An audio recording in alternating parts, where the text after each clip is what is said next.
हाँ जी बच्चों, आज हमारा है तीसरा लेक्चर। टॉपिक हमारा सेम ही है, बीजीय व्यंजक तथा सरसंहिताएं। तो हमारा जो मेन पार्ट है, आज स्टार्ट करेंगे हम लोग एक पदी क्या होता है, द्विपद क्या होता है, त्रिपद क्या होता है तथा बहुपद क्या होता है। तो ये सब चीजें हमारे पास बीजीय व्यंजक के अंदर में बात करनी है। तो अगर हम बात करते हैं एक पदी किसे कहते हैं, उसमें क्या लिखा है देखो, एक पदी कि ऐसा व्यंजक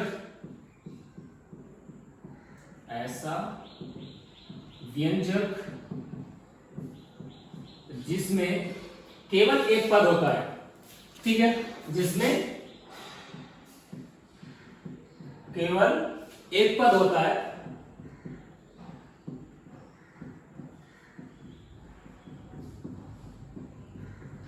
एक पदी कहलाता है। एक पदी कहलाता है। अब देखो, मैं अगर यहाँ लिखूं उसका एक उदाहरण, आपने कहा कि एग्जाम्पल के सर कैसा होगा एक पदी, तो तुमने क्या लिखा है, मान लो मैंने कहा 3, तो सिर्फ इसमें देखो एक ही पद आया ना, तो कहीं प्लस आ रहा ना कहीं माइनस आ रहा। आपने कहा 2x कि कोई नंबर इनटू कोई अल्फाबेट, कोई लेटर। आपने कहा ये भी एक पद है, क्यों? देखो सब में सिर्फ एक एक अल्फाबेट ही यूज कर रहा हूं, कहीं नंबर, कहीं प्लस माइनस, कुछ टर्म्स में अलग नहीं कर रहा हूं। वैसे ही आपने कहा कुछ ऐसी चीजें देखो, तो इसमें भी एक पद, इसमें भी एक पद, यहां भी एक पद आ रहा है, एक पद के कॉमा लगा रहा हूं देखो मैं, इसीलिए कि ये एक फैमिली, फिर दूसरा क्वेश्चन लिखा, फिर तीसरा लिखा, फिर मैंने चौथा लिखा है। तो सब क्या है, ये उदाहरण है एक एक पद वाले। ठीक है, आपने कहा एक ही सी, यानी कि उसके बाद भी कुछ आ सकते हैं, बहुत सारी चीजें हैं। अब आप बात करो द्विपद की। द्विपद किसे कहते हैं? बिल्कुल सेम तरीका से सर देखो, ऐसा व्यंजक जिसमें दो पद होते हैं, या फिर आप ये कह दो दो पदों वाले व्यंजक को द्विपद कहते हैं। दो पदों वाले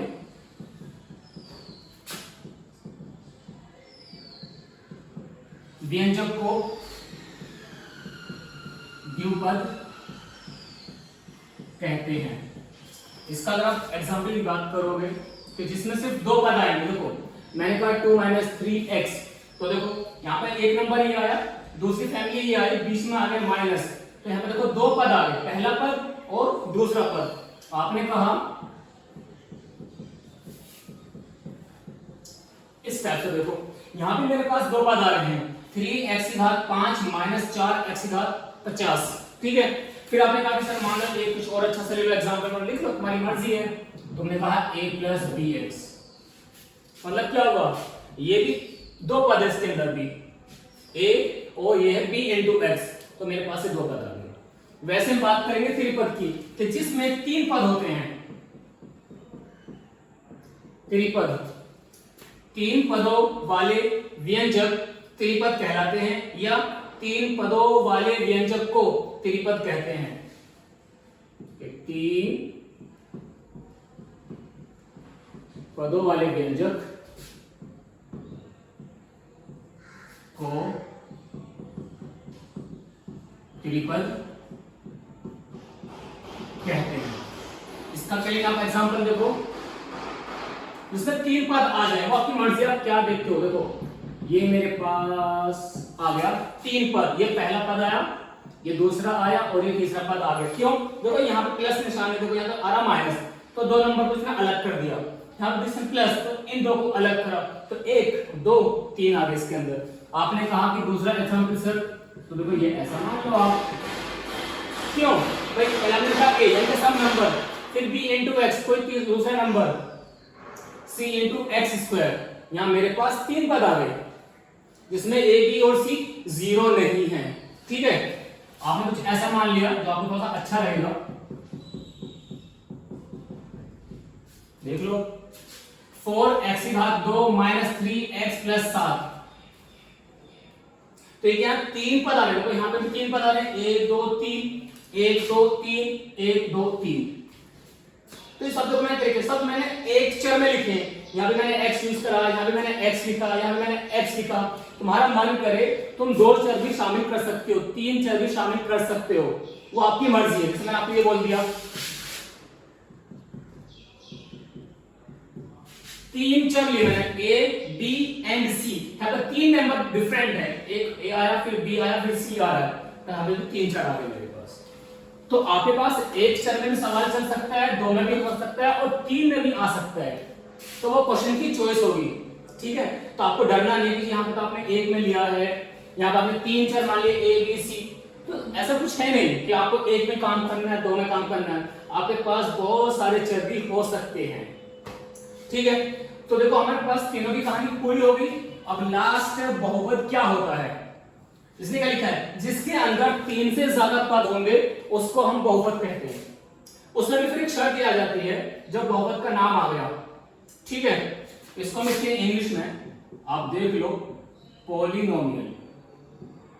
ये बहुत इंटरेस्टिंग चीज है बहुपद, कि इसका मीनिंग क्या है, ठीक है। तो वो पहले मैं इसको आंसर निकाल देता हूं, तो आप इसको नोट डाउन करोगे वन बाय वन, और इसकी जो परिभाषा है, एक पद क्या होता है, द्विपद क्या होता है, तीन पद क्या होती है, त्रिपद, तो आपको ये याद करना है कि त्रिपद जिसके अंदर तीन पद आएंगे, द्विपद जिसके अंदर दो पद आएंगे, एक पद में सिर्फ एक एक पद आएगा, ठीक है। कहीं नंबर भी हो सकता है, वो एक अकेला कोई अल्फाबेट भी हो सकता है, कितनी भी पावर का हो, वो आपको डरना नहीं है, ठीक है।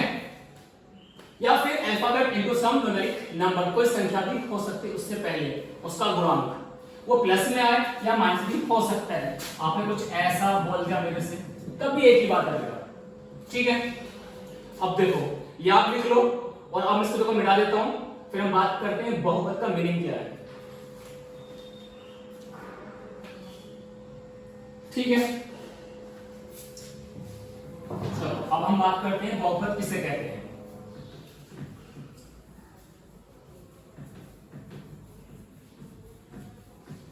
चीजें बहुत आसान मैथमेटिक्स की, बस उसको थोड़ा सा प्रैक्टिस में लाना होता है। जितना प्रैक्टिस करोगे मैथ के अंदर उतना आपको आसानी ज्यादा मिलेगी। कोई भी चीज देखो आप, अब देखो, अब हम बात करते हैं इसका मीनिंग क्या बहुपद का। तो मैं लिखता हूं कि बहुपद का मीनिंग क्या है, स्टार्ट कर देते हैं। बहुपद, उसने क्या लिखा है, एक ऐसा बहुपद या एक ऐसा व्यंजक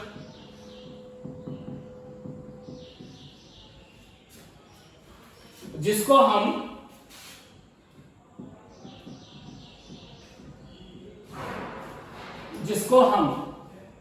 तुमने भी कहा था कि जो व्यंजक होता है, बीजीय व्यंजक, उसमें कोई न्यूमेरिक नंबर भी होता है, उसमें कोई अल्फाबेट भी होता है, इंग्लिश का कोई letter X Y Z A B C L M N, कोई सा भी, और इसके ऊपर एक घात आ जाती है इस टाइप से। देखो तो मेरे पास ये बहुपद नहीं है, या फिर क्या बोला हूं, थोड़ी सी कहानी, ये मेरे पास एक पद ही है।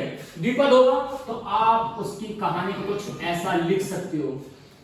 तो मैं क्या देखता हूं बार बार, जो भी एक पदी द्विपद या त्रिपद की हम बात कर रहे हैं, उसमें अल्फाबेट भी आ रहा है, एक न्यूमेरिक नंबर भी आ रहा है, कोई नंबर 2 3 4 5 इस टाइप से, प्लस भी हो सकता है, माइनस भी आ सकता है। तो मैंने क्या लिखा है, एक ऐसा व्यंजक जिसको हम C इंटू एफ का 3 के रूप में लिख सकते हैं, के रूप में व्यक्त करते हैं, जहां पर C एक नंबर है जिसका वैल्यू 0 कभी नहीं होगा। अभी यहां पर यह कह दो 0 हो सकता है, ठीक है, लेकिन जो n है, जहां n एक पूर्ण संख्या है, एक पूर्ण संख्या है, इसका मतलब क्या हुआ, मतलब ये सब धनात्मक पूर्णांक होंगे, क्या बोले इसको आप, धनात्मक पूर्णांक, ठीक है। तो n जो होगा, x की पावर जो x की घात n है, यानी कि इसकी घात 0 भी हो सकती है, 1 भी होगा, 2 3 4 5 6 100 200 300 400, वो कभी भी बटे में नहीं आएगा, क्योंकि इसका मतलब ये होता पूर्ण, यानी कि पूरा पूरा, वो कभी दशमलव में नहीं आएगा, कभी बटे में नहीं आएगा, और कभी भी वो घात माइनस में नहीं आएगी। क्यों, हमने कहा धनात्मक पूर्णांक, पूरे पूरे होंगे, वो सब धनात्मक होंगे, ठीक है। जैसे मान लो आपने कहा कि सर इसका एक एग्जांपल बताओ, तो सर ये भी कहा फिर बाद में कि बहुपद को हम तथा हम इसको कैपिटल P ऑफ x। अब आपका मन है कोई भी चर ले सकते हो, x मान लो, y मान लो, z मान लो, l मान लो। तो p ऑफ जो चर में आप बात करोगे, हम इसको p से निरूपित करते हैं, से निरूपित करते हैं। ठीक है, इसका मतलब क्या होगा, हम जब भी बहुपद की बात करेंगे उसको हम हमेशा ऐसा लिखेंगे बेटा कि जब p हमारे पास होगा, मान लो आपने मेरे से कुछ ऐसी बात बोली, तो देखो ये इसका एक चेन बन गया, c इंटू एक्स की पावर n, यानी कि c कोई नंबर होगा पॉजिटिव या नेगेटिव, यानी कि धनात्मक या ऋणात्मक, सम अल्फाबेट। अब यहाँ पे x भी होगा, y हो सकता है, z कुछ भी आप ले सकते हो। तो इसका एक जनरल फॉर्म है कि ये हर जगह पे वैलिड होगा, हर जगह पे ये मान्य होगा। बस आप c को, x को और n को बदल सकते हो। जैसे मैंने यहाँ पे क्या लिखा, देखो इस पहले पद में मेरा c है 3, मेरा n है 10, ये अब जगह पे x है। इस दूसरे वाले पद में मेरा c है -4। क्यों? मैं इस बेचारे को ऐसा अरेंज कर सकता हूं आपके लिए।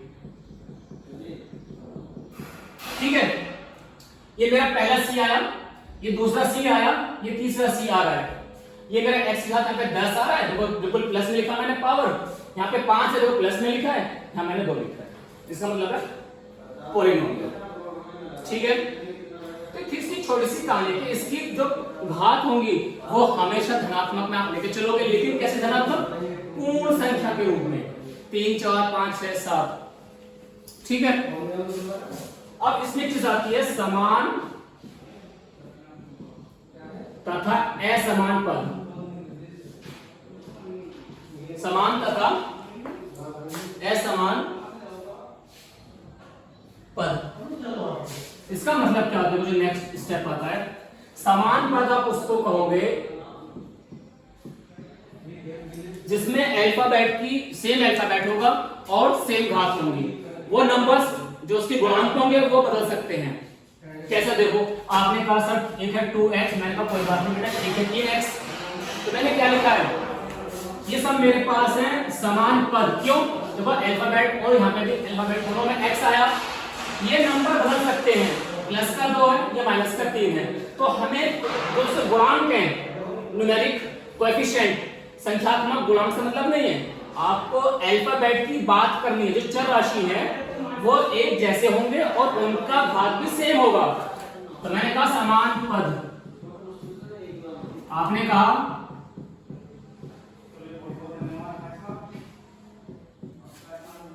ये भी देखो समान पद है। क्यों? यहां भी x है, यहां भी x है, घात 5 और घात 5, इनको हमने कहा समान पद। ठीक है, लेकिन अगर मैं आपसे ऐसा लिख दूं, आप इन्हें बोलोगे सर जी असमान पद। क्यों? देखो x तो आ रहा है लेकिन बात बदल गई। ठीक है, दूसरा देखो इसी का, आपने कहा 3x की घात 5, मैंने यहां पे लिखा 3y की घात 5। अब देखो आपने कहा कि सर देखो अभी भी ये असमान पद है। क्यों है? क्योंकि इसके अंदर घात तो 5 आ रहा है, कोई बात नहीं है, नंबर भी सेम है, तो गुणांक है बाहर, लेकिन आपका जो चर राशि है, जो अल्फाबेट है, वो आपने चेंज कर दिए। यहाँ पे x आया, यहाँ पे y आया, तो यह है असमान पद।